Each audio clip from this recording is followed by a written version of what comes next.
오늘의 말씀을 보도록 하겠습니다. 고린도전서 2장 4절과 5절 한번 두 절 말씀을 같이 한번 읽겠습니다. 고린도전서 2장 4절과 5절입니다. 같이 한번 읽겠습니다. 시작. 내 말과 내 전도함이 지혜에 권하는 말로 하지 아니하고 다만 성령의 나타남과 능력으로 하여 너희 믿음이 사람의 지혜에 있지 아니하고 다만 하나님의 능력에 있게 하려 하였노라. 아멘. 할렐루야. 지금 계속 가나안의 영성 이제 마무리 짓는 그런 과정 속에서 이제 42번째 시간을 한번 들어가 보길 원합니다. 하나님의 우리를 죄의 땅인 애굽으로부터 구원해서 광야라는 교회를 거쳐 결국 우리의 마지막 종착점은 가나안 땅이죠. 그래서 가나안 땅에 도착했고, 그런 가나안 땅의 도착으로 끝남이 아니라 신명기 20장 17절의 말씀에 보는 가나안에 거하고 있는 일곱 족속을 무엇해라? 끊어내라, 쫓아내라 라고 말씀하고 있죠. 이게 하나님이 우리에게 가나안 땅에 들어가기는 목적입니다. 가나안 땅에 들어가거든 가나안의 일곱 족속을 반드시 쫓아내야 한다. 그들과 함께 살아서는 안 된다는 말을 출애굽기 32장으로 계속 지금 말씀하고 있습니다. 자, 그러면 이제 이 원리를, 이 역사적인 사건을 우리에게 적용시킬 때 이 가나안은 지금 우리에게 무엇을 예표해 주느냐? 천국이죠. 하나님의 나라, 하나님의 나라를 예표합니다. 근데 하나님의 나라 안에 지금 뭐가 있냐? 가나안의 일곱 족속이 있다는 거예요. 그럼 가나안의 일곱 족속은 결국 무엇하는 거냐는 거죠. 가나안에 거하고 있는 실제적인 원주민입니다. 이제 이 천국의 모습을 얘기하는데, 천국은 하나님의 나라인데 이 하나님의 나라 안에 끊임없이 지금도 거하고 있는 어둠의 세력의 모습, 마귀의 존재를 말하죠. 이 마귀의 존재를 어떻게 하냐? 쫓아내야만 한다는 거예요. 자, 그러면 이 천국은 결국 또 무엇이냐 그랬을 때 에덴 동산이고 가나안이죠. 앞으로 이를 천년왕국을 말하고 영원한 천국도 말하고 있고요.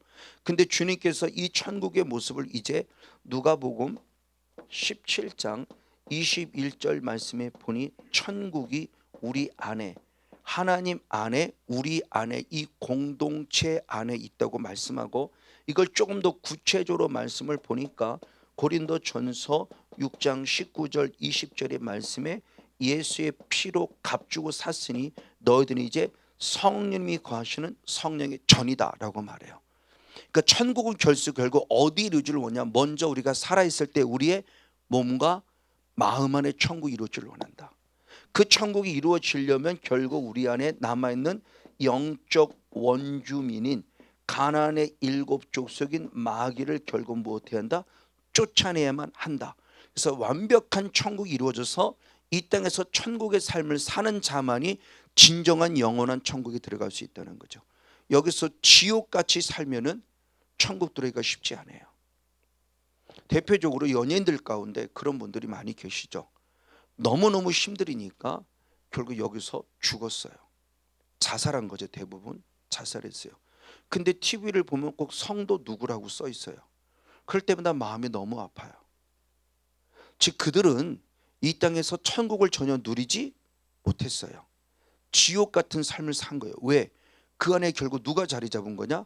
악한 영이 자리 잡아서 계속 우리의 몸과 마음 속에서 도적질하고 죽이고 멸망시키는 단계에 있었던 거죠. 그걸 알지 못하고 그것이 주로 찾을 때 지금들은 정신적인 문제죠. 혼의 문제인 것 같아요. 근데 그 혼의 문제를 누가 부르고 있냐? 사단이라는 존재가 잡고 있다는 거죠. 사단이 통치하는 거죠. 우울증부터 시작해서 여러 가지 많은 공황장애부터 시작해서 정말 어둠의 정체가 계속 우리 안에 자리 잡아서 우리의 존재를 죽여가는 이 부분의 모습, 얘가 멸해지지 않으면 결국 말 그대로 아까 도둑질하고 죽이고 멸망시켜서 이 땅에서 삶이 천국이 아니라 지옥 같으니까 이 지옥 같은 인생 끝내버리려고 죽었는데 진짜 지옥이 기다리고 있는 거죠. 여기서 천국을 누린 사람을 통해서 하나님 나라를 누리며 의와 평안 희락을 누리며 생명과 평강을 누리며 감사하며 살아갔더니 진짜 영원한 천국에 들어갈 수 있는 거고요. 그러니까 육과 영이 따로가 아니라 계속 강조합니다.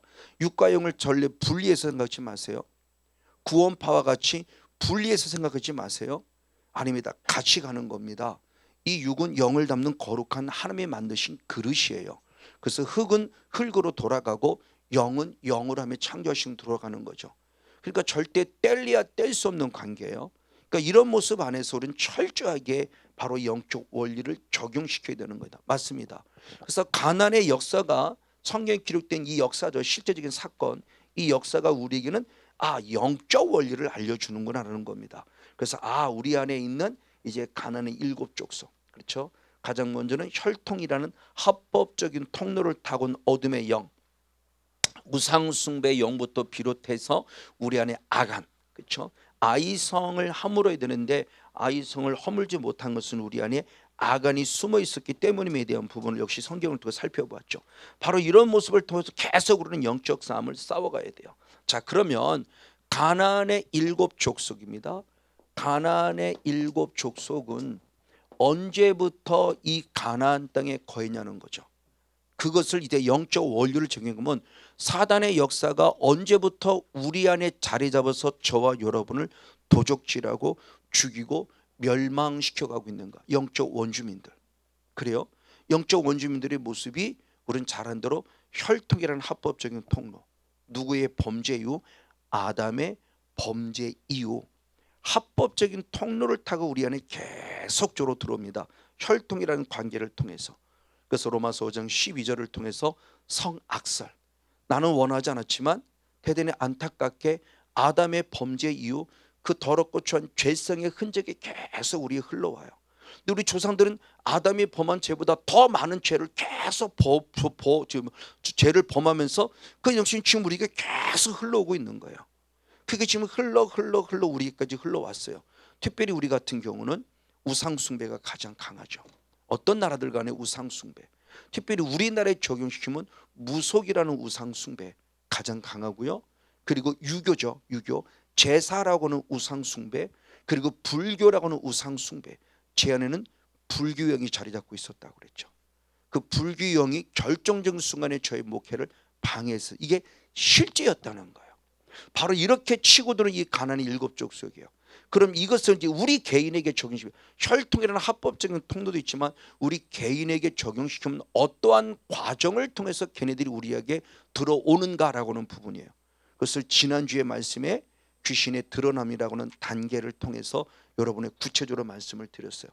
여러분 그걸 꼭 한번 들어보면 좋겠어요.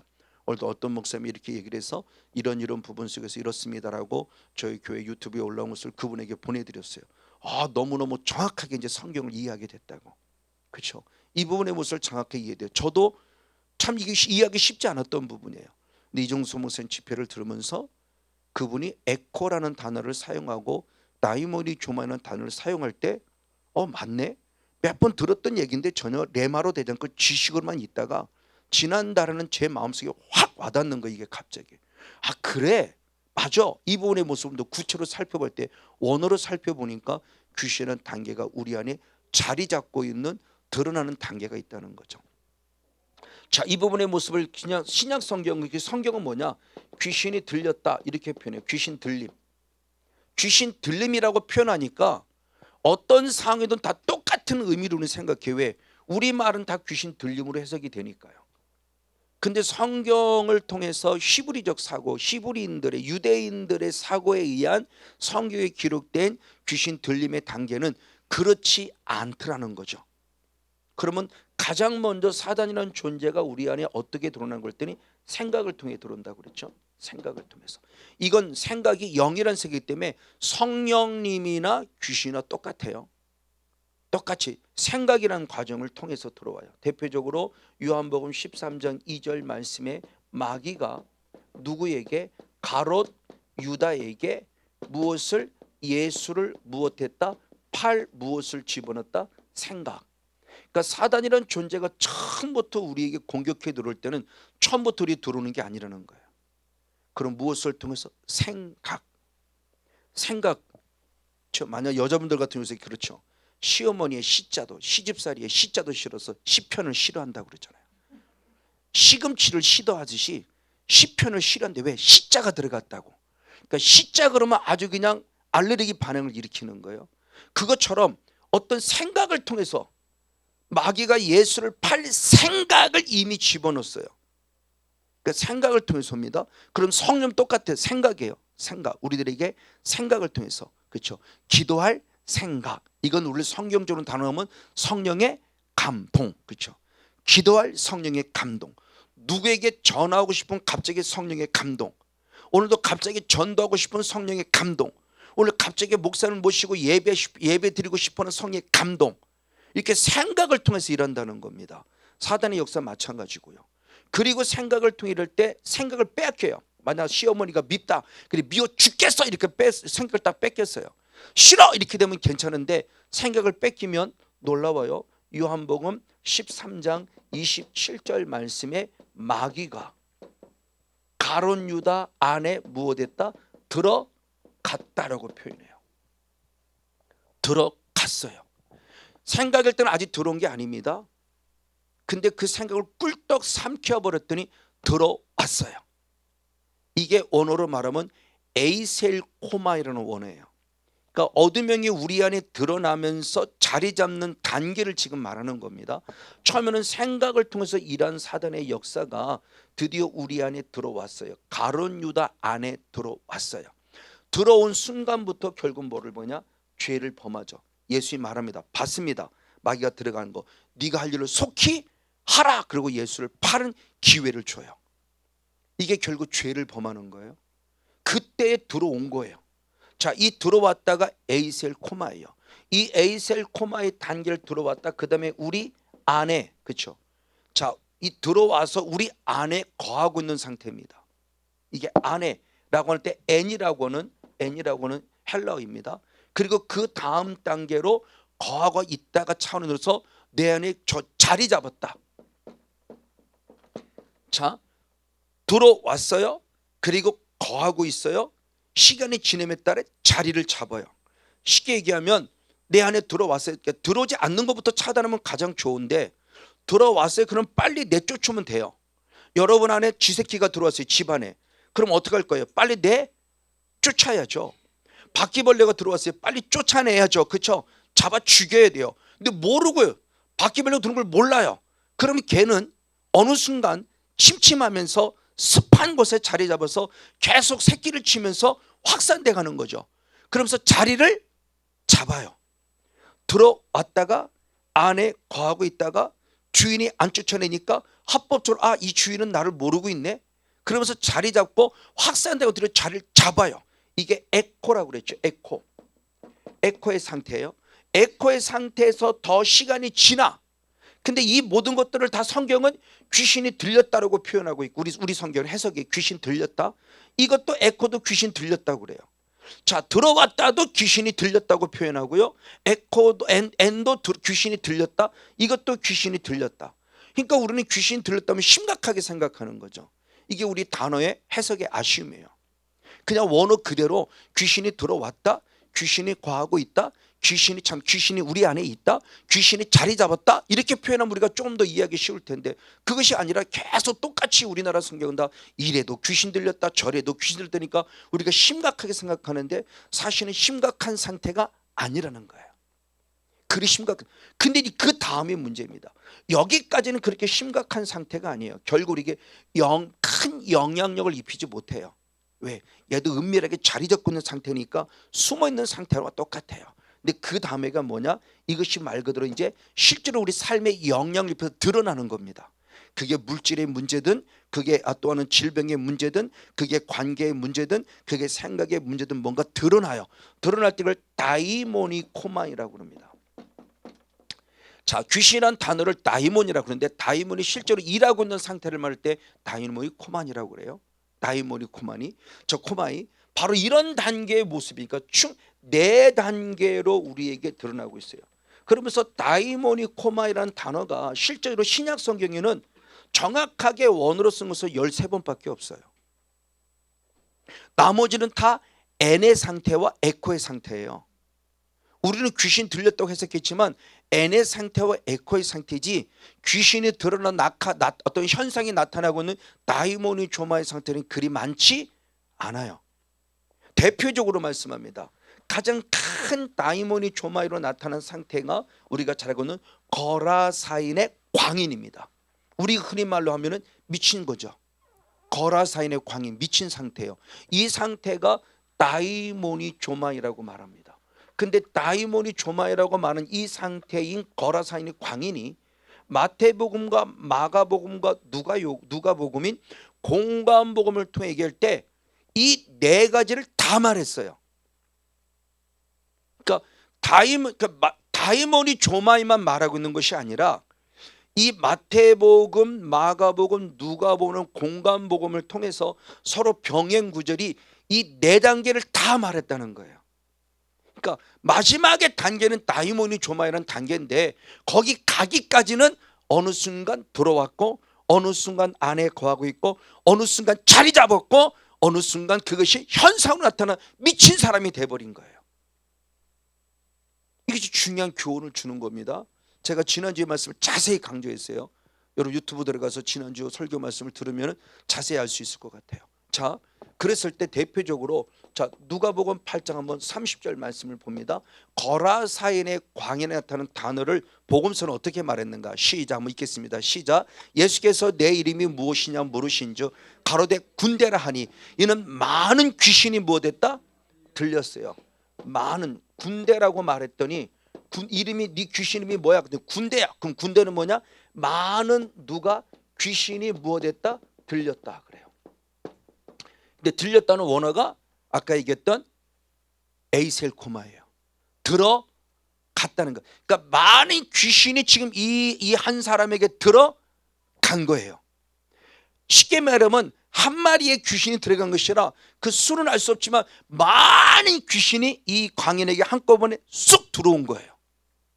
지금 이 상태를 말합니다. 누가복음에서는 그 사람이 들어왔다는데 이걸 우리말로는 뭐라고 했었겠어요? 귀신이 들렸다고 했었고요. 원어는 에이셀코마예요. 들어온 거예요. 그렇죠? 예를 들면 성권용 목사 안에 들어왔어요. 뭐가? 많은 귀신이 들어왔어요. 들어왔으면 그 다음에는 무슨 자리라고 그랬죠? 내 안에 거는 상태. 귀신이 우리 안에 있는 상태를 말하는 겁니다. 이것에 대한 모습을 마가복음 5장 2절에서는 그렇게 표현했습니다. 마가복음 5장 한번 2절을 봅니다. 시작. 배에서 나오심에 곧 더러운 귀신 들린 사람이 무덤 사이에서 나와 예수를 만나다. 더러운 귀신 무엇에 또 들렸다 그랬어요. 또 더러운 귀신 들린. 그런데 이 들린이 N이에요. N. 원어가 N. 그러니까 거라사인의 광인이 예수님이 배에서 내리자마자 딱 하고 만났는데 만난 사람을 누구를 만나? 귀신이 그 안에 들어와서 있는 상태의 사람을 만난 거예요. 귀신이 있어요. 그리고 성권용 목사 안에도 죄가 합법적으로 끌었을 때 대 안에 들어왔고 성권용 목사 안에 뭐하고 있어요? 있는 상태죠. 거하고 있는 상태예요. 거하고 있는 상태. 근데 이게 한 단계 더 나아가 5장 15절에서는 어떻게 표현했냐면 5장 15절을 봅니다. 역시 있습니다. 시작. 예수께 이르러 그 귀신 들렸던 자 곧 군대 집혔던 자가 옷을 입고 정신이 온전히 아닌 것을 두렸다. 먼저 앞에 있는 귀신 들렸다는 것은 다이모니 조마입니다. 다이모니 조마라는 상당히 심각한 상태. 이 사람이 곧 누구냐를 설명할 때 곧 군대 무엇했다? 집혔다 그래요. 이 집혔다라는 모습을 지금 다른 그 원어를 통해 얘기하면 이게 에코의 상태예요. 그러니까 이 사람이 이렇게 심각한 상태가 된 것은 무엇 때문에 귀신이 그 안에 자리 잡고 있었기 때문이라는 거예요. 오랜 시간 자리 잡고 있었기 때문에 지금 이 사람이 귀신 들렸다는 걸 설명하는 거죠. 이게 지금 에코의 상태인데 이 상태를 우리 한번 새 번역 성경을 한번 보겠습니다. 새 번역 마가복음 5장 15절을 한번 새 번역 성경으로 봅니다. 네, 같이 한번 새 번역 성경 한번 읽어보시겠습니다. 시작. 그들은 예수에게 와서 귀신 들린 사람 곧 귀신에 사로잡혔던 사람. 그러니까 이 집혔다는 에코가 뭐냐? 사로잡혔어요. 그러니까 사탄에 의해서 귀신에서 사로잡힌 상태. 그러니까 이 사로잡힌 상태가 시간이 오래 지났더니 결국 무엇이 된 것이다? 다이모니 조마의 상태로 드러난 거예요.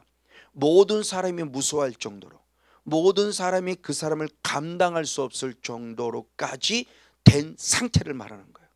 바로 이번에 보세요. 그리고 이 다음 단계로 넘어가서 똑같은 말씀이 마태복음 8장 한번 30절 말씀을, 마태복음 8장 28절 말씀을 봅니다. 마태복음 8장 28절 시작. 또 예수께서 건너편 가다라 지방에 가심에 귀신 들린 자 둘이 무덤새에 나왔다. 여기서 귀신 들렸다 그랬을 때가 바로 아까 얘기했던 마지막 다이모니 조마의 상태예요. 가장 심각한 상태에서 마지막을 보면 저희는 심히 무엇한다? 사납다. 그래서 아무도 그를 이길 수가 없어요. 육신의 힘으로는 그를 이길 수가 없어요. 제가 친히 경험했다고 그랬죠. 영예서를 알기 전에 처음 목회했을 때, 집사님이 선교는 원장이 있을 때 선교원 친구가 와서 목사님 큰일 났어요. 빨리 좀 전도사님 큰일 났어요. 빨리 우리 할머니 좀 살려주세요. 그러고 바로 아파트 상가에 때문에 아파트에 가봤더니 아파트 집을 문을 열자마자 그 빙초산 그 식초 냄새가 강하게 나요. 그래서 봤더니 할머니가 그 화장실에 쓰러져 계시는데 할아버지가 그 안에다가 할머니 눈에다가 그 식초를 버버린 거예요. 할아버지가. 왜? 의처증이 생겼어요. 80대 넘은 할머니가 무슨 뭐를 한다고 남자 만난 걸 그냥 무조건 그냥 저기 하면서 의처증이 생겨갖고 그분을 죽여버린다고 그 식초를 부어서 눈을 완전히 화상을 입게 만들고 완전 버리게 만드는 거예요. 그 할아버지를 제가 끌어냅니다. 근데 저는 그때 30대 초반이었어요. 30대 초반. 근데 이 80대 넘은 할아버지를 제가 못 끌어내요. 얼마나 힘이 센지요. 못 끌어내요. 그 할아버지를 간신히 끌어갖고 저희 교회 2층에 상가 2층인데 2층까지 계단까지는 그래도 따라 올라오는데 계단에서 한 발을 더 안 들어가요. 그러니까 사단의 역사가 강하게 사로잡힌 사람은 사랑의 교회 갑시다 안 간다고 그래요. 당연히 안 간다고 그럽니다. 왜? 귀신은 알아요. 무엇같이 기가 막히게 잘하는 것을 우리가 흔히 할 때 무엇같이 한다고 그래요? 귀신같이 한다고 그래요. 걔는 알아. 영의 세계라는 거를요. 사랑의 교회가 어떤 상태이며 성곤용 목사가 어떤 상태이고 우리 성곤용 목사와 함께 협력하는 협력사회의 목사들의 영적 사회 어떤 상태를 기가 막히게 하니까 안 가요. 그러니까 이 상태까지 간 상태가 대부분 다이모니 조마의 상태예요. 그러니까 여기서에서 에코 상태에서까지 빨리 처리하면 그만큼 내게 유익인데 에코 상태에 빨리 처리하지 않으면 다이모니 조마의 상태가 되면 나도 힘들고 사역하는 힘들고 많은 사람이 힘들 수밖에 없어요. 그러니까 빨리 우리가 처치한다는 게 얼마나 중요한 걸 다시 한번 생각해 봅니다. 맞습니다. 바로 이것이 거라사인 광인 한 사람에게도 이런 네 단계를 거쳐서 정확하게 영적인 모습 속에서 우리에게 가르치는 의미가 있다면 지금 우리는 지금 어떤 모습으로서 내 안에 어둠이 거하고 있었는가. 제게 있어서도 결국 그러면 불경이 들어가기 직전까지는 에코 상태에 있다가 드디어 불교형이 드러나서 제 개인적인 해를 끼친 건 없었어요. 육신적으로 건강했고 정신적으로 건강했어요. 목회를 방해한 거죠. 목회를 방해하면서 반타작에 나버리게 한 거예요. 이게 다이모니 조마이로 드러난 상태죠. 여러분의 삶의 영역에 해를 끼치는 상태예요. 그러니까 N의 상태나 에코의 상태는 우리에게 크게 영향력을 주지 않아요. 지금 호시탐탐 우리 잘해주면서 기회를 노리고 있는 상태니까요. 그러니까 여기서 빨리 싹을 없애버리면 훨씬 더 순탄하게 우리 삶을 살아가는데 대부분이 그걸 모르는 거죠. 저도 몰랐으니까요. 똑같이 귀신 들렸다고 해석이 다 되니까 귀신 들린 상태는 우리 심각하다고만 생각을 했는데 아니었던 거죠. 바로 그런 모습 안에서 우리들의 삶의 모습이 지금 어떠한 상태인 걸 빨리 살피며 가나안 7석을 빨리 처리해야 돼요. 여리고성만 있는 게 아니었죠. 아이성이 있었던 거죠. 아이성은 아무도 쉽게 수월하게 이길 수 있어요. 근데 아이성도 결국 졌어요. 왜? 내 안에 이미 자리 잡고는 누구를 비겠냐? 아간이라는 존재를 처리하지 못하니까 쓰러진 것처럼. 그러니까 지금도 우리 안에 똑같은 여러 모습이 어둠의 자리가 분명히 있어요. 성건영 목사 누구보다 주님을 사랑하고 이 은혜 입었어요. 그럼 제 안에 어둠이 없을까요? 아니요. 지금도 있어요. 들어와서 N의 상태에 있겠죠. 계속 처리하는 중이니까 에코의 상태도 떠났을 것이고 다이모의 상태에 모두 뽑아냈을 것이고 에코의 상태도 뽑아냈을 거고 이제 N의 상태는 걸 계속 지금 저는 청소하는 거죠. 여러분도 매일 청소하잖아요. 집을요. 여러분 매일 샤워하듯이 매일 세수하듯이 매일 머리를 감듯이 영도 똑같아요. 성전 청소를 날마다 하셔야 돼요. 왜? 그놈이 자리 잡고 있거든요.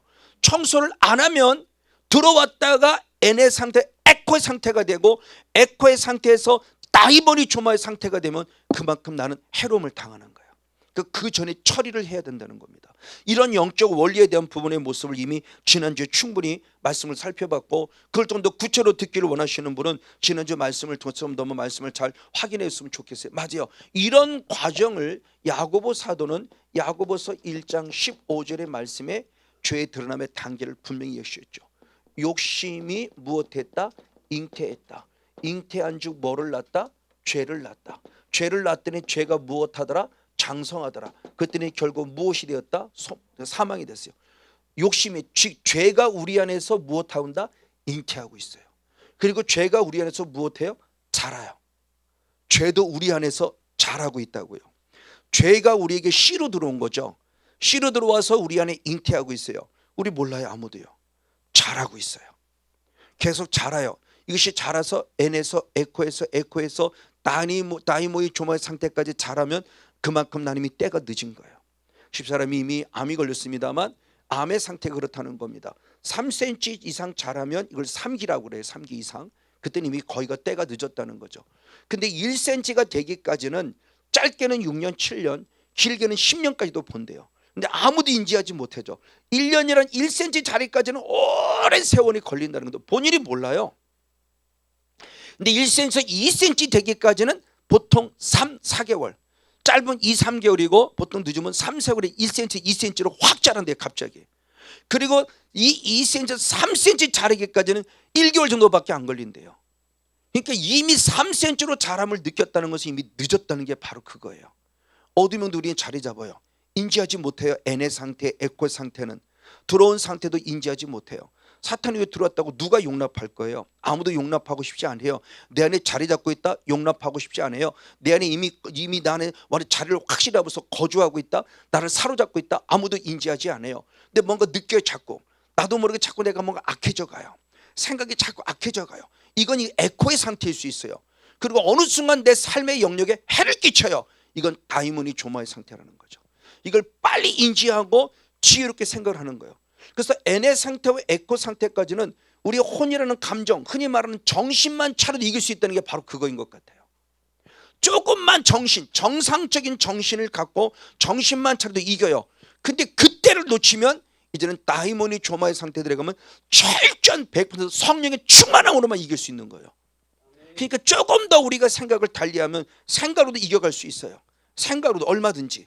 그러니까 그 부분까지 자라간다는 게 참 쉽지 않은 거죠. 맞아요. 어쨌든 이런 부분의 모습이에요. 그래서 이렇게 자라서 결국은 우리들에게 요한복음 10장 10절의 말씀을 통해서 우리의 것을 도적질하고 죽이고 결국 무엇한다? 멸망시킨다. 이게 사단의 과정이에요. 우리들에게 다이모니 조마의 상태가 되면 여기까지 가겠죠. 서서히입니다. 한꺼번에 우리를 죽이지 못해요. 죄에서 한꺼번에 죽이지 못하지만 서서히 죽여간다는 말이 이거예요. 이런 모습을 통해서 주님이 지금 우리들에게 영적 원리를 알려주고, 이 원리를 알려주기 위해서 누가 오시냐? 예수님이 오신 거죠. 예수님이 오셔서 뭘 했냐? 이 땅에 오신 목적. 우리는 잘 압니다. 예수의 피를, 십자가를 통해서 우리의 죄를 사하러 오신 거 알아요. 그러나 주님은 이 죄를 사하러 오시기 십자가 지는 사역은 3년의 마지막 사역이에요. 그럼 예수님의 첫 사역은 어떤 사역이냐는 겁니다. 나는 너희들의 죄를 사하러 오셨다고 말하지 않습니다. 실제로 보여준 것은 죄를 짓게 하는 근원인 누구부터 멸하려고? 마귀부터 멸하러 오셨음을 실제로 보여주신 것이 예수님의 첫 사역이죠. 마태복음 4장 1절로부터 10절의 말씀의 사역이에요. 제가 이제는 이게 믿어진다는 거예요. 저도 옛날에는 마귀의 뭐로 좀 얘기했던 분들이 있을 때 이거 얘기할 때 별로 이해하지 못했어요. 왜? 지식으로도 그렇고 이게 제 안에서 영적인 모습에 레마가 되는 것도 쉽게 받아들이지 않았어요. 그러나 영이라는 세계를 경험하면 인격적으로 만나고 보니까 이거구나. 그래서 이걸 이제 100% 아는 거죠. 우리는 지금 알아요. 그러나 이때 당시 사람은 죄를 사하러 오신 걸 몰라요. 그럼 주님이 가장 먼저 뭐부터 보이셨냐? 이 죄를 사하기 위해서 죄의 근원되는 누구부터? 마귀부터 멸함을 통해서 마지막 죄를 사함으로 완벽한 십자가의 승리를 거두게 하시려고 마귀를 멸하러 오셨던 거예요.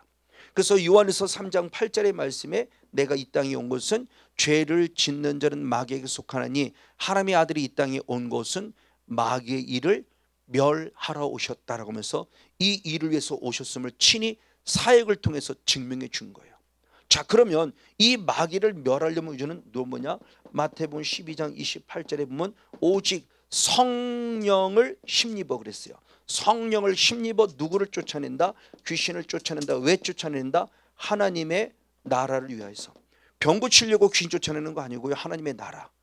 하나님의 나라가 이루어지면 이건 자연적으로 쫓아내진다는 거죠. 바로 이 원리를 지금 알려주고 있어요. 그러면 뭐냐? 성령이에요. 자, 그럼 중요하죠.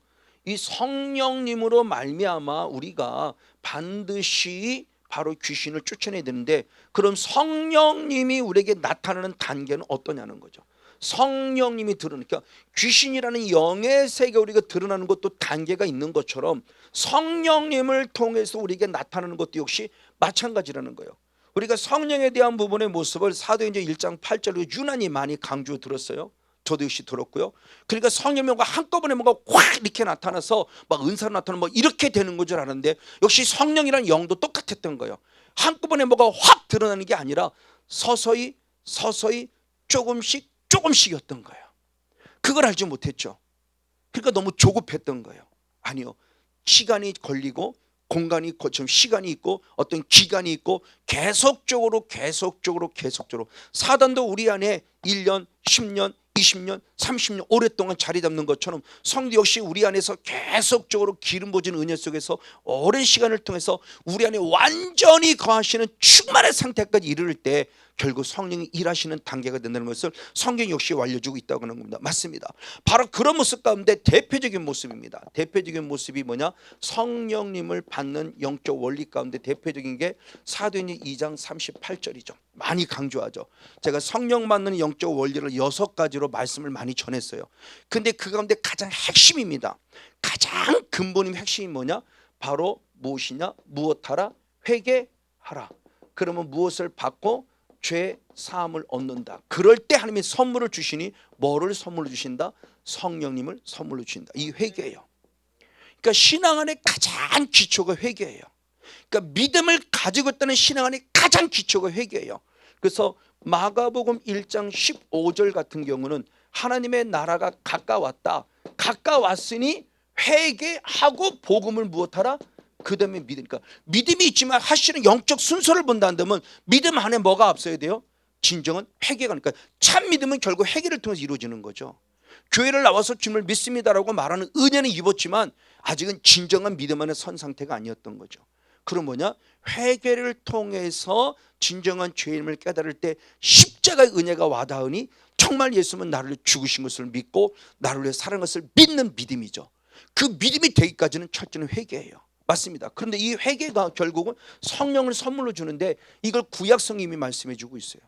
그래서 성막을 통해서 이미 성막론에 대한 부분을 30주를 가까이서 말씀을 좀 나눴죠. 성막을 통해서 봤을 때 번제단에서 먼저 피 뿌림이 있어야 돼요. 그리고 조금 더 신앙이 단계돼서 분향단에서 피 뿌림이 있어야 돼요. 그리고 조금 더 자라서 휘장에서 피 뿌림이 있어야 돼요. 그리고 마지막 속죄소에서 피 뿌림이 있어야 돼요. 이번 설교 원문 속에 있으니까. 그래서 번제단에서 레위기 4장 25절의 말씀에, 분향단에서 레위기 4장 7절의 말씀에, 시장에서 레위기 4장 6절의 말씀에, 그리고 속죄소의 모습은 레위기 16장 14절 15절의 말씀에 반드시 피 뿌림의 회개가 번제단에서만 한 번에 끝나는 게 아니었어요.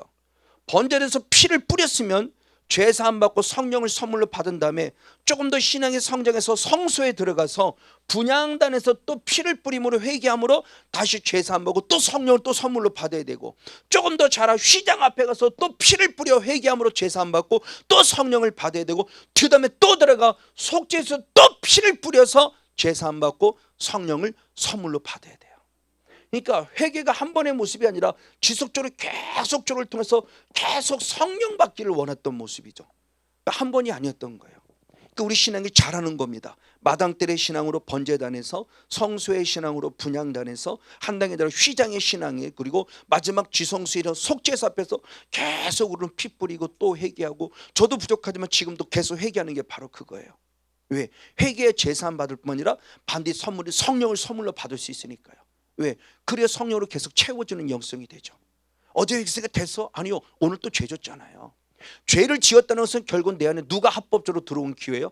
마귀가 내 안에 합법적으로 들어온 기회를 만들어 버린 거예요. 그럼 얘를 쫓아내면 나는 다시 또 회개해서 성령을 받아 또 쫓아내야 돼요. 이게 실제적인 영적 싸움이었다. 단순히 뭐 사탄아 떠나가 이런 차원의 것만이 아니라 결국 죄와 싸워 이기는 영성 자체가 내가 성령이 충만한 가운데 마귀와의 싸움에서 승리하고 있는 영적 싸움의 과정을 보여주는 거죠. 이런 단계를 통해서 우리 신앙이 자라고 있는 거예요. 그러니까 성령님도 계속 우리 안에 자라야만 되고 바로 이런 과정으로 계속 성령의 기름 부음이 믿음의 영성으로 말미암아 자라가 될 것을 말씀하고 있다는 거예요. 이런 내용을 좀 더 구체적으로 잘 설명은 맞습니다. 이를 통해서 결국 우리의 믿음의 분량이 자라가는 거죠. 기도의 분량이 자라가는 거고요. 영성의 분량이 자라가는 거고요. 그렇죠. 바로 이런 모습 속에서 성령님을 통한 능력의 분량이 자꾸 자라가는 거예요. 그것이 예배를 통해서, 기도를 통해서, 감사를 통해서, 충성을 통해서, 헌신을 통해서 우리에게 잘 자라주고 있어요. 가르쳐주고 있어요. 그리고 또 한 부분 속에 구약에서 가르치는 또 다른 내용 속에 에스겔서 47장에 하나님이 이스라엘을 회복할 걸 약속하는 겁니다. 에스겔 선지자는 예레미야 선지자는 그보다 앞선 선지자 예레미야 선지자는 이스라엘 백성이 바벨론에게 포로가 되기 바로 직전까지 일하셨던 선지자예요. 에스겔 선지자는 바벨론의 70년의 포로 생활하는 가운데 일하던 선지자예요. 그래서 에스겔 선지자는 특별히 하나님이 주신 환상을 많이 봐요. 환상을 보는 것은 앞으로 하나님이 이렇게 회복해 주실 것을 약속하는 비전을 보는 겁니다. 그래서 선지자, 선견자, 주님이 보게 하시는 거죠. 환상을 그걸 기록한 게 에스겔서인데 그 에스겔서에서 특별히 47장을 통해서 이스라엘을 회복을 약속하는데 무엇이냐? 성전에서부터 뭐가 흐르냐? 물이 흘러서요. 그래서 1천척, 2천척, 3천척, 4천척의 물이 계속 흘러내리는 거예요. 그를 통해서 우리가 뭐냐? 신앙의 단계를 가르쳐 주는 겁니다. 이 성전으로부터는 말 그대로 하나님의 성전, 말씀이 있는 곳이죠. 바로 그러면서 이 물은 결국 뭐냐? 요한복음 7장 38절 39절의 말씀에 보니 마지막 때 우리의 몸, 우리의 배에서 생수의 강이 흘러넘친다. 생수, 물이죠. 이 생수가 결국 뭐냐? 무엇을 말한다? 성령. 이건 한번 읽어보시겠습니다. 자, 요한복음 7장 38절 39절 시작. 나를 믿는 자는 성령의 이름과 같이 그 배에서 생수의 강이 흘러나르네 하시니 이는 그를 믿는 자의 받을 뭐를 가리킵니다? 성령을 가리킵니다. 이 물 생수가 결국 무엇을 가리킨다? 성령. 그러니까 성전으로부터 시작해서 계속 성령의 생수가 지금 흘러오고 있는 거. 부족하지만 설명 이겁니다. 여기서부터 지금 계속 성령의 생수가 무엇하고 있냐? 흘러가고 있는 거예요. 그러면서 저 멀리 있는 바깥에 있는 사람이 드디어 1천척을 들어옵니다. 1천척을 계산하기 쉽게 보통 한 척 그러면 여기서부터 여기까지인데 적게는 45cm부터 많게는 50cm까지도 보기도 해요. 그리고 계산하기 쉽게 50cm를 한번 볼게요. 결국 1천척이라는 것은 50cm로 보는 것은 500m를 들어가야 되는 거예요. 그럼 4천척까지 들어간 것은 2km를 들어가야 되는 겁니다. 2km를. 그러니까 우리가 보통 걸음으로 걸음 2km 그러면 30분에도 걸리는 거리라고 그러죠. 짧은 거리 아니에요. 그 거리를 묵묵히 걸어 들어갔는데 성령의 생수가 성전으로부터 또 5천 명을 들어갔더니 어디까지냐? 발목까지 적셔요. 즉 성령의 임재가 지금 보는 겁니다. 발목까지 들어왔어요. 조금 더 1천척을 들어갔더니 무릎까지 들어왔어요. 조금 더 1천척을 들어갔더니 허리까지 들어왔어요. 조금 더 1천척을 들어갔더니 창일하게 헤엄할 정도라는 거죠. 이게 영적 원리를 알려주는 거예요. 즉 성전으로부터 흐르는 거룩한 성령의 생수가 흘러갔을 때 내 신앙의 여정이 500m만 들어와서는 안 된다는 거예요. 더 주님을 가까이 되는데 그게 2km까지 더 깊게 들어왔을 때 창렬하게 적시는 은혜를 경험할 수 있다는 거예요. 그러니까 한 번에 되는 게 결국 아니었다는 거죠. 발목부터 시작해서 무릎의 신앙으로, 무릎에서 허리의 신앙으로, 허리의 신앙에서 창렬하게 적신 신앙까지 끊임없이 하나님의 은혜 깊이 보좌 앞으로 나아갈 걸 말하는 거예요. 그래서 완전히 채워져야 돼요. 영적 그림을 그려보면 알아요. 스스로 느껴보면 알아요. 지금 내가 성령님이 발목까지 있나? 아니면 무릎까지 있나? 무릎은 기도하는 신앙입니다. 근데 무릎까지 있어도 얼마 내가 이중 플레이 할 수 있어요. 주님 안에 들어올 수도 있고 세상 바깥일 수도 있고요. 그럼 최소 못해 허리까지는 들어와야 돼요. 허리까지 들어온 신앙이 주님을 닮은 인격적인 삶의 영역 속에서 온유하고 겸손하신 주님을 닮아갈 뿐만 아니라 특별히 이 배에서 생수형이 흘러날 뿐만 아니라 반대로 영적 혈통을 타고 드는 것이기도 하죠. 악한 게. 그래서 영적 혈통을 타고 드는 이 악한 것들과 싸워 이기는 신앙이기도 해요. 그 허리까지 들어온 신앙이 돼야 성령 충만한 상태에 거하며 드디어 혈통이라는 합법적인 통로를 타고 드는 어둠의 것을 싸워 이길 수 있다는 거죠. 그러니까 성령이 여기까지는 차야 그래도 싸워 이길 수 있는 힘이 생긴다는 거예요. 아무리 기도를 열심히 하고 잘한 것 같아도 발목의 신앙에 머물러서는 안 돼요. 그 기도의 단계를 뛰어넘어 주님을 훨씬 닮아가면서 내 안에서 하나님이 주시는 은사를 통해 능력이 나타날 정도까지 계속 충만한 상태를 유지해야 돼요. 그래야 지속적으로 싸울 수 있다는 겁니다. 여기까지 쳤다 성령이 쭉 소멸해서 다시 무릎으로 내려가면 아무것도 아니죠. 그러니까 이런 성령이 채워지는 단계를 계속 경험해야 되고 나중에는 창일할 정도까지 돼야 돼요. 그래서 창일할 정도가 됐을 때 에스겔서 47장 12절의 말씀을 통해서 본 달마다 시절절로 과실을 맺어요. 그러니까 에스겔 47장 12절의 말씀이 계시록 22장에 들어가서 1절부터 5절까지 말씀 천국의 모습을 그대로 예표하는 모습이에요. 그러니까 에스겔 47장 이 모습은 결국 에덴 동산의 회복이요, 가나안의 회복이요, 천년왕국의 회복이요, 영원한 천국의 회복을 말합니다. 그 상태를 말하는 거예요. 이 상태까지 돼야 달마다 시절을 쫓아 과실을 맺음에 있어서 시절을 통해서 남에게 줄 수 있는 실과가 되고 나도 살고 남도 살릴 수 있는 약재료가 될 수 있다는 겁니다. 여기까지 잘 알아야 돼요. 그러니까 사랑의 교회가 저는 실과가 되길 원하고 사랑의 교회가 약재료가 되길 원하는 거죠. 사랑의 교회 갔더니 살았어. 그렇죠? 성건용 목사를 만났더니 살았어. 우리 협력사역자를 만났더니 살았어. 사랑의 교회 성도만 만나도 살았어. 이것이 들려지는 상태가 돼야 된다는 겁니다. 근데 발목과 무릎에서는 부족해요. 허리의 모습도 싸워가지만 쉽지 않아요. 조금 더 채워져서 어느 환경 어느 조건이 싸워 이길 만한 힘을 가질 수 있을 만한 창이란 정도가 되는 거죠. 늘 성령의 충만함이 유지가 돼야 돼요. 근데 다윗과 같이 성령 충만한 사람도 한순간에 넘어졌어요. 그러니까 이걸 다시 말하면 사탄은 끊임없이 성건용 목사를 미혹하고 유혹하는 거죠. 그렇죠? 다윗의 예를 들면 미인계를 써서 음란의 죄로 저를 넘어뜨리고요, 음란의 죄를 숨기려고 살인죄로 저를 넘어뜨리고요, 다윗과 같이 기도하는 사람도요 한순간 기도의 틈을 놓쳤을 때 넘어진 거예요. 영원할 거라고 생각하지 마세요. 창일할 게 영원할 거라고. 아니요, 어느 순간 구멍 뻥 나면 쭉 빠져나가요. 성령이 소멸된다고요. 그러니까 늘 죄와 싸워 이기는 게 얼마나 중요한 걸 얘기를 하는 거예요. 한순간에 성건용 목사 넘어져요. 이제는 그 비밀을 알기 때문에 제가 많이 강조하는 모습이 사후관리예요. 그래서 많은 협력사에 그런 얘기를 해요. 성건용 목사가 말한 그 사후관리가 참 중요하다는 걸 안다. 이제 그냥 어제 은혜 받았다, 그래서 막 귀신이 쫓겨났다, 할렐루야, 막 나한테 막 능력이 나타나네, 이거로 교만한 상태들은 한순간에 넘어져 버려요.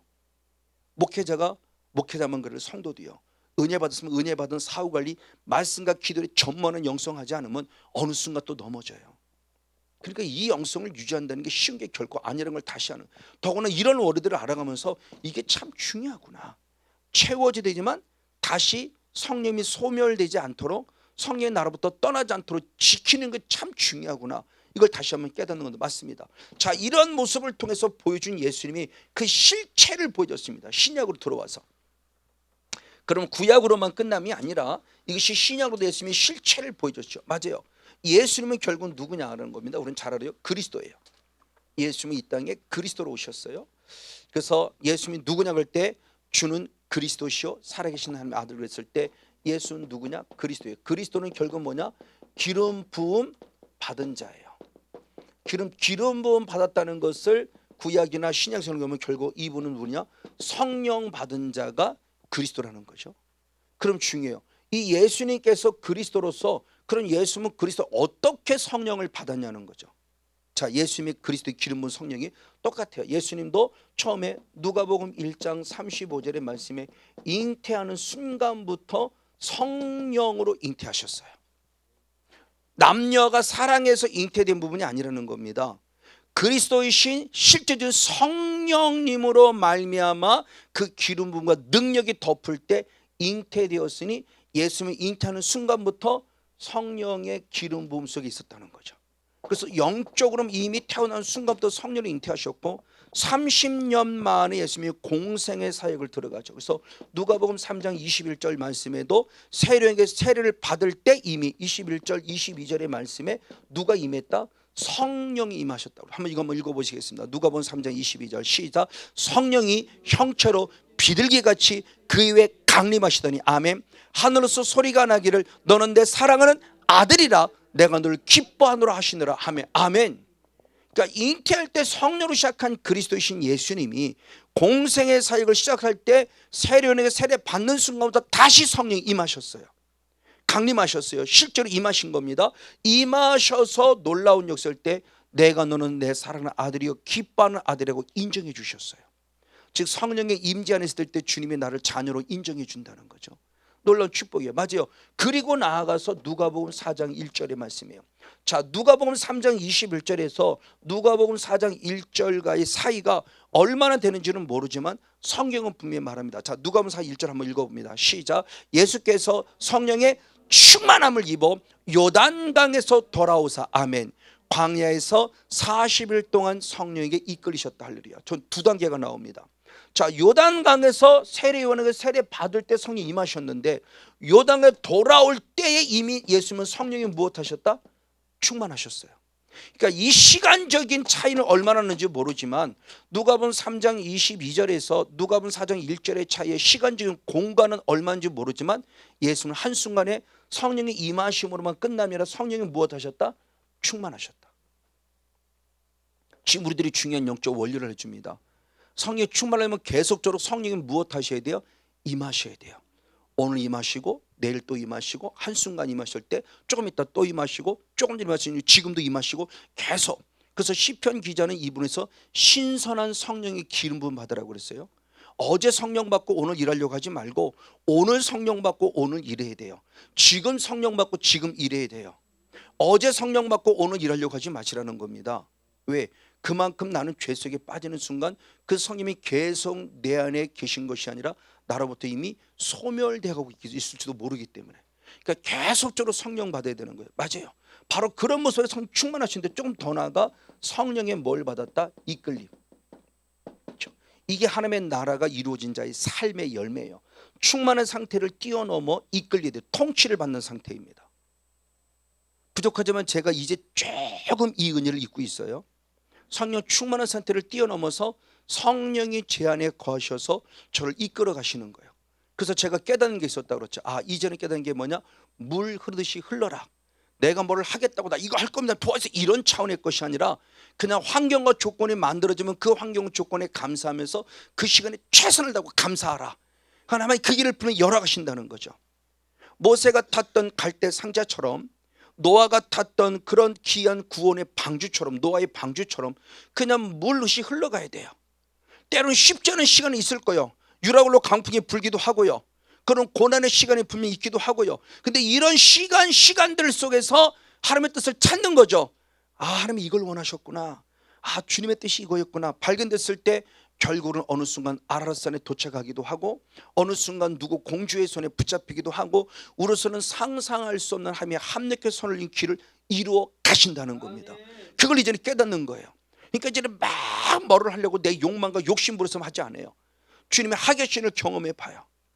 그래서 저도 이번에도 계속 이제 6월 달부터 하나님의 음성을 들으며 지금 나름대로 주님의 이끌림 받고 있지만 10월 달에 10월 첫째 주에 내가 계속 일을 행하리라 그랬어요. 그래서 지금 하나님은 저희 교회에게 전도에 대한 바람을 일으키기 때문에 아, 계속 전도를 하신다는 건가 보나, 뭔가 하나님께서 계속 뭔가 열매기를 원해서 뭔가 일하신다는 걸 이렇게 생각을 했어요. 틀린 생각은 아니에요.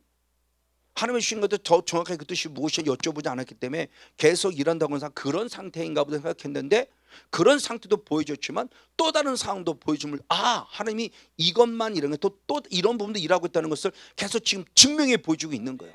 그래서 저는 지금 기대하고 있는 겁니다. 하나님이 어떤 일을 행하실까? 계속 일한다는 게 이 일인데 일을 어떻게 일하시려고 그러지? 이걸 지금 기다리고 있는 거예요. 그래서 지금 기다리고 있어요. 그래서 지금 성전 사시는 예배 처소가 지금 확실히 필요한데 주님의 정확한 사인이 없으니까 저도 참 답답해요. 다른 때는 무릎 꿇고 기도할 때 뭐 샤워를 할 때도 음성을 주시는데 지금은 샤워할 때도 여쭤보고 나름대로 뭐 할 때 좀 쉬면서도 여쭤보고 그러지만 특별한 사인이 없어요. 그러니까 참 아직도 나도 지금 갈등하고 있어요. 이걸 해야 되는가 말인가. 주님은 노라고 안 했으니까 나만 해라고 밀어붙일까? 이것도 내 욕심이면 또 어떡하지? 이런 두려움도 있고 아직은 더 정확하게 주님의 뜻을 찾고 있는데 아직 그 뜻을 발견하지 못하면 어떻게 할지 모르는 상태에 있어요. 어떤 그걸 지금 깨닫는 겁니다. 뭐를 해보려고 하지 말고 하게 하시는 은혜를 누리자. 그래서 나를 이끌어 가시는 걸 경험하는 거예요. 이끌어 가셨더니 드디어 누가복음 4장 14절에 이제 주님께서는 무엇으로 일하셨다? 권능, 두나미스라고는 권능으로 일하셨어요. 이때부터 예수의 소문이 나면서 많은 사람이 찾아왔다는 거죠.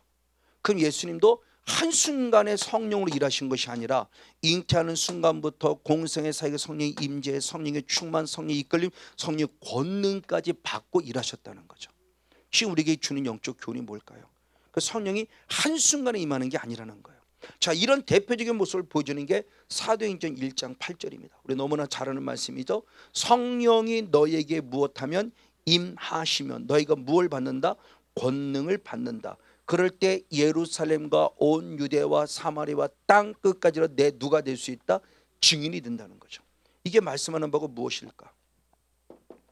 사도행전 쪽 교회를 말할 때 성령이 임하시면 이걸 너무나 잘 알고 있어요. 그때 권능을 받는다 그럽니다. 성령이 임하시면 그럴 때 우리의 단어, 우리가 생각하는 우리의 해석의 단어, 성령이 너에게 임하시면이래요. 그렇죠? 가정법을 말하는 것들 임하지 않을 때 임하시면이라는 면이라는 단어 들어간 게 조건부이면서도 그래서 임하시면 그럴 때 이게 지금이 아니라 앞으로 임하시든지 임하시면 그때 가서 내가 뭐를 받는다? 권능을 받는다 생각하니까 그럼 성령 막 권능 임할 때까지 막 기도하잖아요. 막 그러고 막 내가 성령 임해달라고 막 기도하잖아요. 틀린 건 아니에요. 근데 시제 헬라어로 쓰여진 히브리인들이 생각하는 시제는 뭐냐면 이 성령이 임하시면은 과거 시제예요. 그러니까 현재 시대도 아니고 미래 시대도 아니고요. 시제가 그 임한다는 그 시간적인 그 공간을 말할 때가 언제냐? 과거예요. 그러니까 성령이 내게 임한다는 것은 결국 언제부터라는 거예요. 과거 때부터 어느 순간 그렇죠. 예수님이 잉태하고 그리고 세례 요한의 세례 받을 때부터 시작해서 충만히 이끌림 받아서 권능 일하신 것처럼 이미 언제부턴가 모르지만 내게 계속 과거부터 성령이 계속 임하셔 오면 어느 순간 됐을 때 내가 결국 뭐를 받는다? 권능. 이 권능이 이게 좀 시대의 좀 아이언인데 그래서 제가 이 헬라어 학자 그 교수에게도 물어보고 그랬는데 이게 보면 미래 시제와 과거 시제를 같이 쓰고 있대요. 그 두 의미가 같이 있는 거예요. 그러니까 성령이 너에게 임하시면 계속 주님이 우리에게 조금씩 뭐를 부어주고 권능을 부어주고 있는 상태고 계속적으로 성령을 받았더니 어느 순간에 드디어 미래 그 어느 때에 이것이 드디어 현상으로 나타나는 거죠. 귀신도 우리에게 무엇에 현상으로 나타나듯이 나이 머리 조마이가 될 때 어떤 증상으로 나타나시 성령님께 임하셨다는 어떤 증상으로 나타날 때가 있다는 거죠. 그게 우리가 흔히 말하는 권능, 능력, 은사는 차원에서 뭔가 확 드러나는 상태.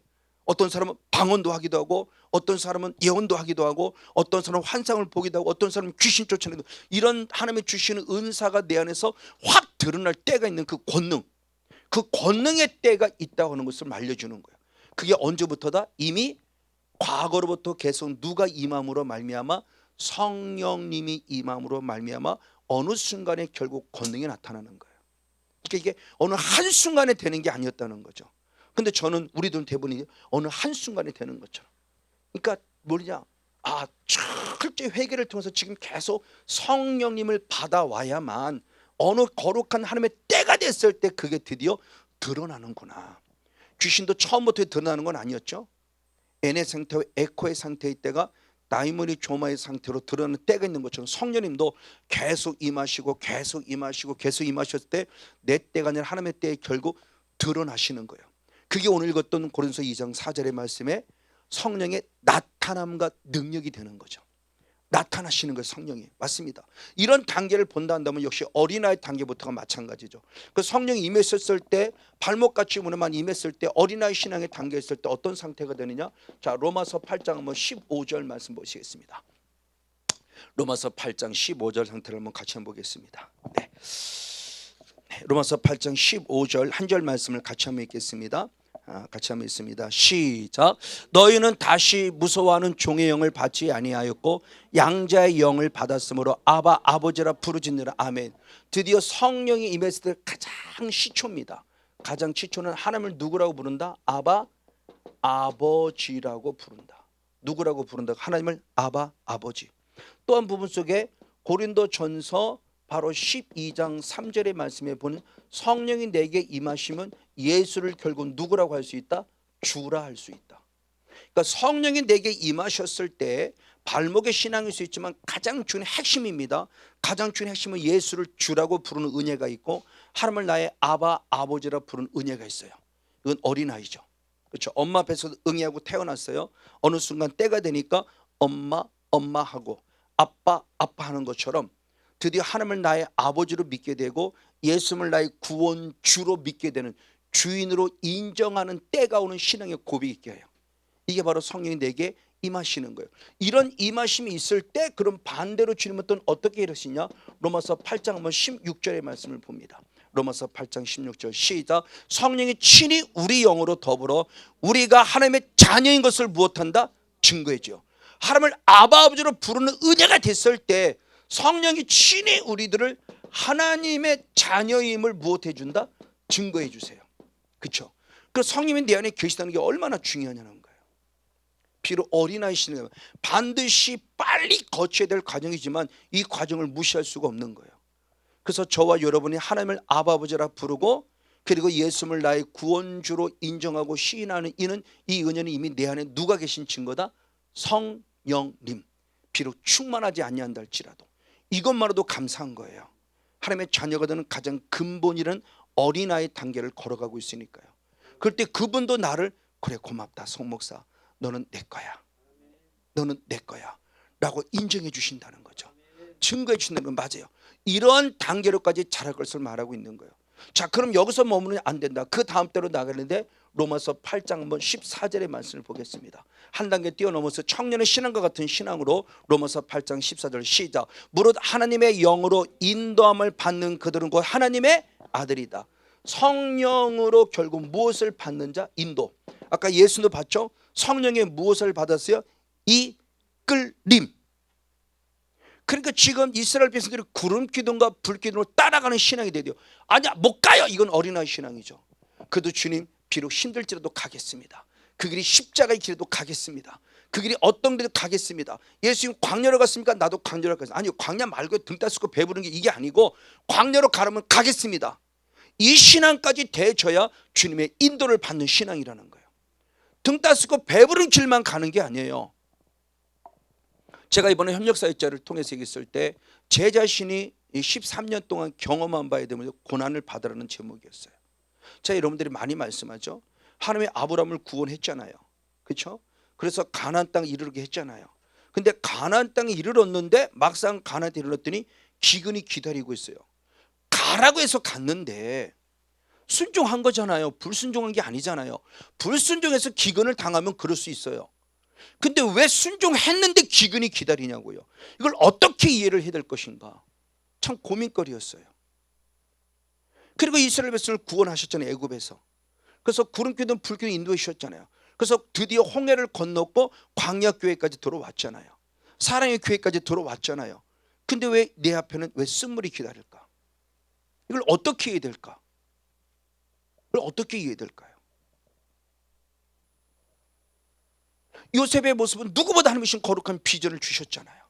앞으로 머리가 될 것 같은 비전을 주셨잖아요. 어머니 아버지가 내 앞에 절한다라까지 비전까지 주셨잖아요. 얼마나 소망에 차 있고 꿈에 차 있고 비전 이제 막 뭔가 된다라고 차 있는데 왜 현실은 억울하게 왜 나는 종이 돼야 되고 왜 억울하게 누명 뒤집어서서 왜 감옥까지 가야 되죠? 이걸 어떻게 해야 될 것이요? 주님이 주신 비전과 다르잖아요. 주님 주신 말씀과 다르잖아요. 불순종한 게 아니잖아요. 따라갔잖아요. 순종했잖아요. 믿음으로 나아갔잖아요. 근데 왜 자꾸 이런 일이 생기느냐고요. 예수님은 성령 이끌림 받는데 왜 광야로 나아가서 마귀한테 시험을 받느냐? 저는 이 문제가 부딪혀서 이 문제 풀지를 못해서 이 설교를 못했다는 말을 여러분 솔직히 고백했죠. 왜? 설교하고 싶어도 몰라요. 왜? 혹시도 성도들이 물을 때 목사님 그럼 왜 예수님은 성령이 이끄셨는데 왜 광야로 보냈어? 물어보면 나는 뭐라고 답하지? 내가 답할 방법이 없어. 그러니까 얘기를 안 해요. 그 전에 그거 모르니까 무식하게 했어요. 그냥 있는 그 얘기, 나는 얘기 전달자, 이야기꾼에 불과했어요. 이런 일이 있었습니다. 이 얘기만 한 거예요. 예수님은 사탄에게 시험 받았습니다. 40일 금식기도 했습니다. 근데도 마귀한테 시험 받았습니다. 있는 얘기 전달자에 불과한 거예요. 거기서는 메시지를 제가 찾지 못한 거죠. 그러니까 제게는 그 말씀이 레마의 말씀이 아니었죠. 그 성도도 영성은 똑같아요. 그 성도도 그 상태에 머물러 버리는 거예요. 그냥 성경에 있는 얘기구나. 그렇지, 성경 아무것도 의심하는 건 아니지만 궁금해하는데 왕금은 궁금하지 못한 거죠. 근데 계속 하나님이 주는 예 가운데 묵상하고 또 묵상하고 또 묵상하면서 왜이지? 왜 성령까지 받았고 왜 40일 금식 기도까지 했는데 왜 마귀한테 시험을 받아? 이게 어느 순간 계속 묵상하고 보니까 불편한 진실로 와닿는 거예요. 이게 너무너무 궁금한 거예요. 근데 그 다음부터 이 문제를 답을 못 찾으니까 설교를 못한 거예요. 십몇 년을 설교를 안 했어요. 그러다가 하나님을 인격적으로 만나고 나서요, 영이란 세계를 알아서야 하고 깨달은 거죠. 제가 협력사에도 설교한 게 그겁니다. 디모데후서는 마지막 사도 바울 사도의 마지막 사역인데 마지막 사역 속에 6번이나 강조하는 게 고난을 받으라예요. 고난이란 단어를 통해서 고난을 받아라, 고난을 받아라, 고난을 받아라고 계속 얘기해요. 이게 뭐지 또? 그리스도의 군사가 됐고 하나님의 은혜가 임했으면 내 앞길을 내가 열어주리라, 형통할 것이다, 뭐 이런 말씀이 있어야 되는데 내가 그리스도의 군사가 됐으니 고난을 받아라, 하나님의 은사가 내 안에 부를 듯 일어났으니 고난을 받아라, 너는 전도자가 됐으니 고난을 받아라 계속 얘기하니 이 말씀을 어떻게 이해를 하냐고요. 지식으로 받을 때는 아무 문제 없었어요. 근데 영이란 세를 알고 이게 부딪혀지는 거예요. 부인할 수는 없는데 이 말씀을 싫어요로 갈 수는 없잖아요 이제는요. 근데 제 안에 부딪혀지는 거죠. 진실은 진실이고 진리는 진리인데 불편한 진실이 되는 거예요. 근데 이 말씀에 대한 모습을 이제는 제가 13년을 오면서 계속 훈련받고 고난 속에 있다 보니까 하고 원하는 게 뭔가인지 아는 거예요. 그 지난주 설교에 올려놨죠. 그래서 여러분도 혹시라도 유튜브에 보려면 기쁨의 교회 성건용 목사라고 치고 보고 협력사역자라고 하는 단어가 있어요. 협력사역자 SD 때 들어가지는 것이 보면은 그 단어가 써 있는 것이 그 설교 내용을 좀 올려놨어요. 한 35분 정도인데 앞부분은 조금 잘렸어요. 녹화가 잘 안 돼가지고 뒷부분은 잘 되는데 한번 들으시면 이런 것들 때문에 하나님이 우리를 고난을 주셨구나 알 수 있을 거예요. 하나님 우리에게 절대 등 따쓰고 배부른 과정부터 주지 않아요. 왜? 아브라함을 가나안 땅에 들였더니 기근이니까 다시 뺏겨서 애굽으로 가잖아요. 그러니까 그 다음에 다시 구원할 때 430년에 구원할 때는 다이렉트로 가나안 땅 들어가지 않고 훈련의 과정을 통과합니다. 광야라는 훈련의 과정을 통과하고 그 40년을 건너뛴 다음에야 가나안 땅에 들어가요. 그러니까 이런 과정들의 모습이 저는 보이니까 고난이라는 모습을 달리 본다는 거죠. 어쨌든 보십시오. 바로 이런 모습 안에서 주님께서 역사하시는 필요한 이끄심이 있어요.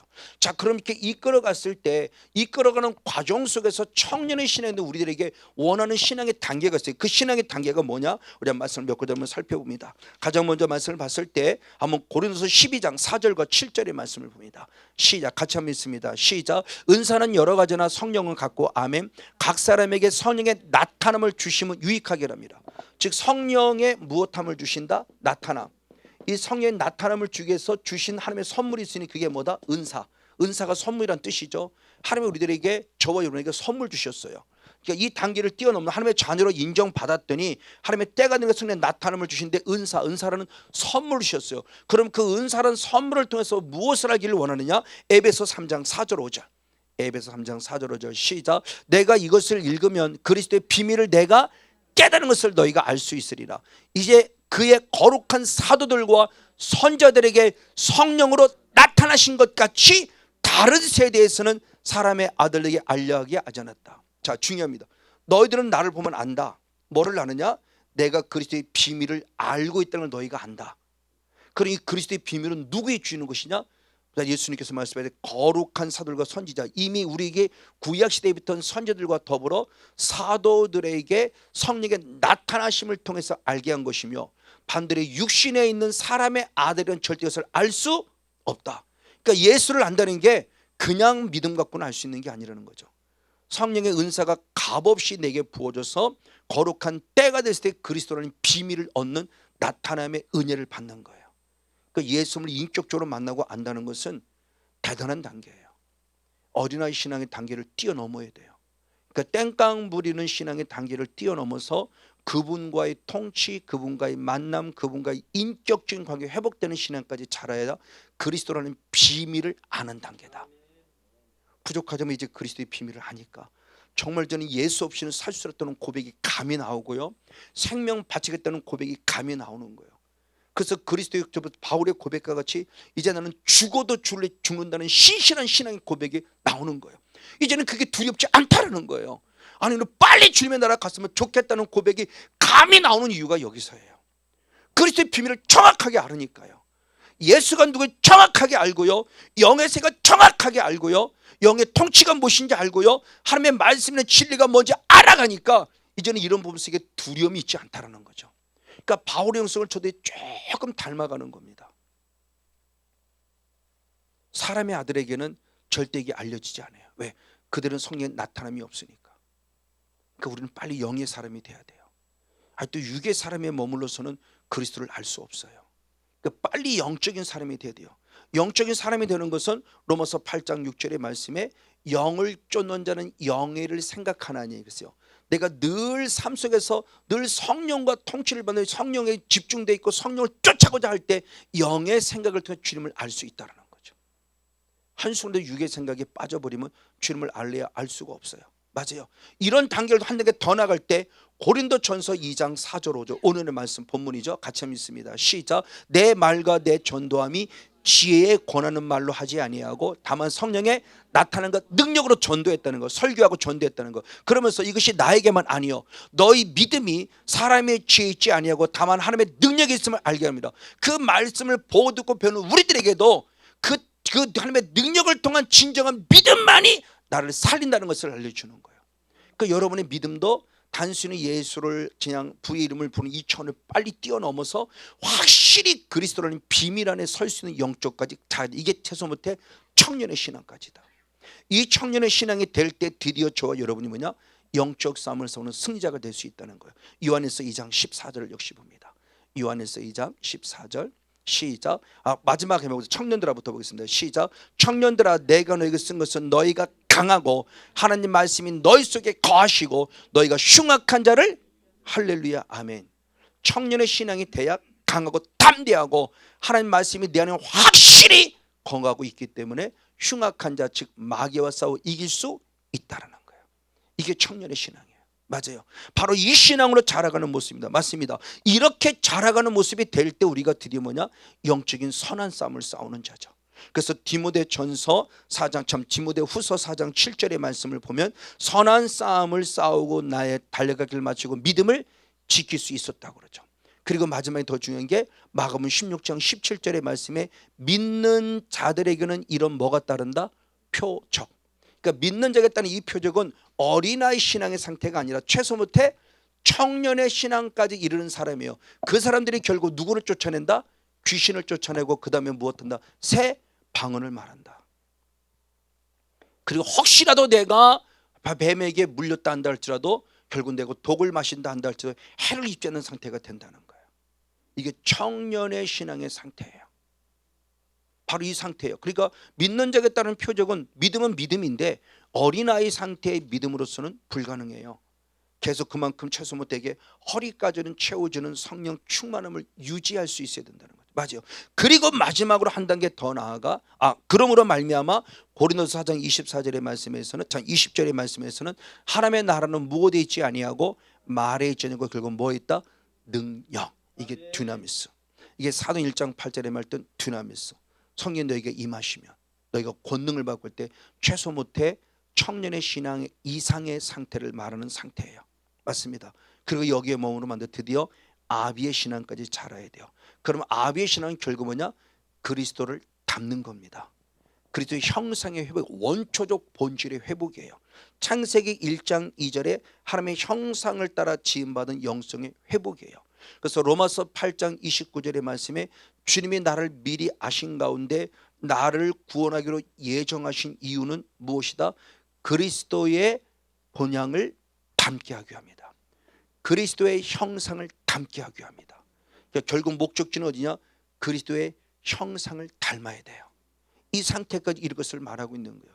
이게 하나님의 형상에 대한 회복의 모습이에요. 그리고 나아가 에베소 4장 13절에 말씀할 때 그리스도의 장성한 자의 분량이 이리까지 무엇하라? 자라는 겁니다. 그럼 이렇게 그리스도의 장성한 자의 분량이 자라, 즉 그리스도의 형상이 내게 회복될 때 어떤 축복이 주느냐? 베드로후서 1장 4절과 11절 말씀 한번 읽어보겠습니다. 자, 4절의 말씀에 중반절 말씀부터 보겠습니다. 세상에서 썩어질 것을 피하여 어디에 참냐는 자? 신의 성품에 참냐는 자가 되게 하심이라. 우리의 결국 목적지는 하나님의 형상의 회복이에요. 그럼 저런 자가 어떤 축복을 전 11절 이같이 하면 우리 주 곧 구주 예수 그리스도의 영원한 나라에 들을 것을 어떻게? 넉넉히 너에게 주시라. 아멘. 이런 자가 하나님의 나라 들어가면 넉넉하다는 거예요. 그럼 저 말을 조금 달리 말하면 누군가는 간신히 들어가는 사람이 있겠죠. 근데 간신히 들어가서는 안 돼요. 이왕이면 넉넉히 들어가야 돼요. 넉넉히 들어가는 자만이 순교의 길을 걸어가고 그 사람이 천년왕국에서 진정한 왕노로 타는 자가 될 수 있다는 걸 말합니다. 그래도 형상, 성령의 9가지 열매, 부족하지만 성건의 모습을 닮아가고 조금씩 닮아가고 있는 거죠. 그걸 아내가 인정해주고 자녀들이 인정해주고 부족하지만 성도들이 인정해주고, 그게 참 감사하죠. 그래요. 지금도 있지 않아요? 아주 오래전 얘기지만 처음 은혜 받고 얼마 왔을 때 어느 그때 여자 협력사역자가 말합니다. 제가 간증을 하고 내려왔을 때 그 선교사 그 협력사제가 말할 때 목사님, 네, 목사님을 보면 꼭 예수님을 보는 듯해요. 그럴 때 참 두려운 얘기지만 한편 감사하면서도 이거 대한 부분에서 교만하지 말았던 또 생각을 다시 한번 다져보죠. 그래요. 그때까지 지금은 조금 덜하지만 그때는 아마 그랬을 것 같은 생각이 들어. 스스로 생각해도 왜 제 얼굴도 제가 생각해도 얼굴에 빛이 났었고 여러 가지 삶의 영향 속에 그런 향기를 분명히 나타냈을 것 같아요. 그러니까 그런 얘기를 아마 들을 수 있을 것 같아요. 근데 지금은 거기까지 못 가죠. 그만큼 제가 타락한 거예요. 그만큼 제가 성령을 많이 소멸하고 있는 거예요. 저는 그게 제일 두려운 거예요. 성령이 나를 떠나면 안 되는데 그게 떠날까 두려운 거죠. 다윗도 똑같이 회개할 때 그러잖아요. 그래서 성령을 거두지 말라고 기도하잖아요. 그 안에 음란의 죄를 범하고 음란의 죄를 숨기려고 살인죄를 범했을 때 나단선을 또 책망받은 이후 철저히 회개한 다음에 성령을 거두지 마시옵소서. 그렇게 기도하는 원리를 이제는 알 것 같아요. 나로부터 성령이 떠나면 안 돼. 왜? 바로 느낍니다. 성령이 떠나면요, 지금 말씀 전할 때도 그렇고 식사 기도할 때도 그렇고 그 임재를 제가 못 느껴요. 지금 이 시간 설교하면서 제가 임재를 계속 느껴요. 짜릿짜릿하게 막 기름 부위 막 느껴요. 온몸을 막 짜릿짜릿하게 주님 만들어 느껴요. 어느 때는 기도는 전혀 못 느낄 때가 있어요. 성령 임재를 못 느낀다고요. 제가 이 육체는 성령, 영을 담는 그리스도의 성령을 인격적으로 모시는 걸 느껴야 되는데 그분을 영접한 모습을 감게 드러나야 되는데 안 나타나고 있는 거죠. 그걸 빨리 회개하죠. 아이고 좀 잘못했습니다. 혹시 내가 모르는 사이 주님 또 다른 어둠의 합법적으로 통로를 둬서 그를 합법적으로 끌어들면 용서해 주세요. 다시 한번 용서해 주고 성령을 거두지 마시옵소서. 또 회개하면 다시 몸으로 확실히 느끼는 걸 또 느껴요. 그러니까 늘 주님을 인격적으로 느끼고 있는 거예요. 저는요. 그게 떠나면 한순간 저는 두려움 속에 사로잡힐 수밖에 없어요. 그러니까 그분을 늘 놓치지 않고 느끼려고 주를 인격적으로 주 앞에 가까이 나가고 있는 거죠. 맞아요. 이런 단계를 통해 주 앞에 나아가는 모습입니다. 맞습니다. 바로 이런 상태가 아까 얘기했던 에스겔서 47장 12절의 말씀에 나도 살고 상대방도 살리는 거예요. 부족하지만 사랑의 교회가 여러분을 살리고 여기는 성건용 목사가 여러분을 살리고 우리 협력사까지 여러분을 살리고, 그럼 중요하죠. 여러분이 살았으니 여러분 때문에 여러분도 가정 가서 남편을 살릴 수 있고요, 자녀를 살릴 수 있다는 거예요. 왜? 영성은 흐르기 때문에. 그래서 이같이 성령의 거룩한 나타남의 단계가 시작은 혹시 미약하다 한다 할지라도 나중을 창대한 하나님을 기다리면서 계속 성령으로 채워서 회개의 단계를 통해서 예수님처럼 나아가는 성령의 단계 속에 창렬하게 적시는 은혜를 힘입어서 멋지고 귀하게 아름답게 쓰임받는 저와 여러분 우리 모두가 되어지기를 예수님의 이름으로 간절히 축복하고 축원을 드립니다.